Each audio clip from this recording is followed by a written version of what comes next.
सम्मानित देशवासियों, मैं एशल ठाकुर, राष्ट्रीय समाजवादी जनक्रांति पार्टी का अध्यक्ष उत्तर प्रदेश वाराणसी से मैं समस्त देशवासियों का हार्दिक स्वागत, अभिनंदन और वंदन करता हूँ। आज राष्ट्रीय समाजवादी जनक्रांति पार्टी के प्लेटफॉर्म से मैं पूरे विश्व को यह संदेश देना चाहता हूँ कि विश्व के ठेकेदारों भ्रष्टाचार पर नियंत्रण की सोच रखो। विश्व के ठेकेदारों, आप भ्रष्टाचार के साथ साथ अनजस्टिस पर ध्यान दो। मानवीय मूल्यों को संरक्षित करने के लिए मानव आयोग का संरक्षण करो। संविधान कानून का संरक्षण करो, चाहे वो विश्व स्तर का संविधान हो, इंटरनेशनल संविधान हो या नेशनल संविधान हो। आज ज़रूरत है पूरे विश्व को जागने की। मैं विशेष करके आकर्षित करना चाहता हूँ अपने देशवासियों का निगाह।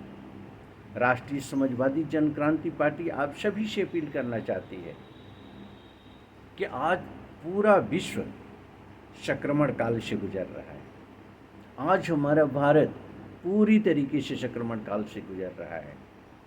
आज हम देख रहे हैं पड़ोसी देशों के अंतर्गत हमारे सामने है बांग्लादेश का उदाहरण। आज बांग्लादेश में न जाने कितने लोगों, निरीह लोगों की जाने गई, जिनको हम धर्म के नाम से संबोधित करते हैं, इंसान के नाम से संबोधित नहीं करते। अगर एक भी व्यक्ति की जान जाता है, चाहे वो मुसलमान हो, चाहे हिंदू हो, चाहे सिख हो, चाहे ईसाई हो, मानवीय मूल्यों की हत्या की निंदा हम क्यों नहीं करते? हम क्यों नहीं कहते हैं कि मानवीय मूल्यों की हत्या बंद करो? हम क्यों नहीं आवाज़ उठाते हैं कि बांग्लादेश के अंदर अराजक तत्वों द्वारा, अवांछनीय तत्वों द्वारा निरीह लोगों की हत्याएं की जा रही है? हिंदू, मुस्लिम, सिख, ईसाई क्यों उसकी चर्चा करते हैं? नफरत के सौदागर अगर जाति और धर्म की चर्चा करना बंद कर दें तो मुझे लगता है कि विश्व शांति के लिए बहुत ही बड़ा प्रयास होगा। देश में अमन चैन के लिए ये बहुत ही बड़ा प्रयास होगा। अगर चर्चा करने का शौक है तो आप मानवीय मूल्यों के उत्थान की बात करो। आप मानवीय मूल्यों की प्रताड़ना के विरुद्ध संविधान और कानून की बात करो। आप क्यों चर्चा करते हो कि किसी हिंदू के साथ ऐसा हो गया, किसी मुसलमान के साथ ऐसा हो गया, किसी सिख के साथ ऐसा हो गया? अरे एक हमारे भारतीय के साथ हुआ है, एक हमला बांग्लादेश के रहने वाले नागरिक के साथ हुआ है। वह देश का नागरिक है, वो इंसान है। इंसानियत की आवाज़ उठाओ, दमनकारी नीतियों का विरोध करो, चाहे वो कोई भी शक्ति हो। उस व्यक्ति का विरोध करो जो व्यक्ति अराजक हो, जो विचारधारा अराजकता पैदा करती है, जिस विचारधारा को लेकर के अराजकता पैदा करने का प्रयास किया जाता हो। मैं आप सभी से अपील करूंगा कि व्यक्ति, समाज और देश हित के लिए शपथ लें कि हम जाति और धर्म के आधार पर वैमनस्य पैदा नहीं करेंगे। कहीं भी किसी रूप में कोई घटनाएं अगर घटती है, चाहे हमारी बेटी बहनों के साथ ही क्यों ना हो, तो प्रदेश की बेटी के नाम से हम उसे संबोधित क्यों नहीं करते? हम देश की बेटी के नाम से उसे संबोधित क्यों नहीं करते? हम किसी जाति की बेटी के नाम से संबोधित क्यों करते हैं? हम धर्म के नाम पर उस बेटी को संबोधित क्यों करते हैं? हमें इसके लिए संविधान कानून इजाज़त नहीं देता है।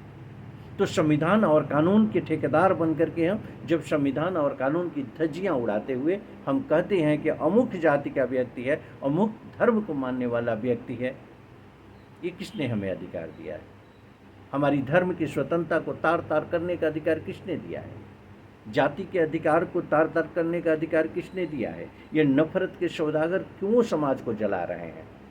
आज हमें बहुत ही गंभीर इस विषय पर चिंतन करके आगे बढ़ने की ज़रूरत है और ऐसे विचारधाराओं को तिलांजलि देने की ज़रूरत है। ऐसे विचारधाराओं को विरोध करने की ज़रूरत है, पग पग पर विरोध करने की ज़रूरत है, नज़रअंदाज करने की ज़रूरत है कि इसकी चर्चा से देश के अंदर नफरत न फैल सके।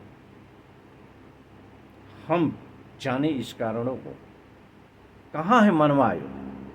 मानवीय मूल्यों के संरक्षण के लिए उसकी पहल क्या है? देश के अंदर मानव आयोग, नेशनल और इंटरनेशनल स्तर पर मानव आयोग है। मानवीय मूल्यों की हत्या हो रही है, मानव आयोग खामोश। मानव आयोग को बढ़ चढ़ करके हिस्सा लेना चाहिए, अपने दायित्व का निर्वहन करना चाहिए।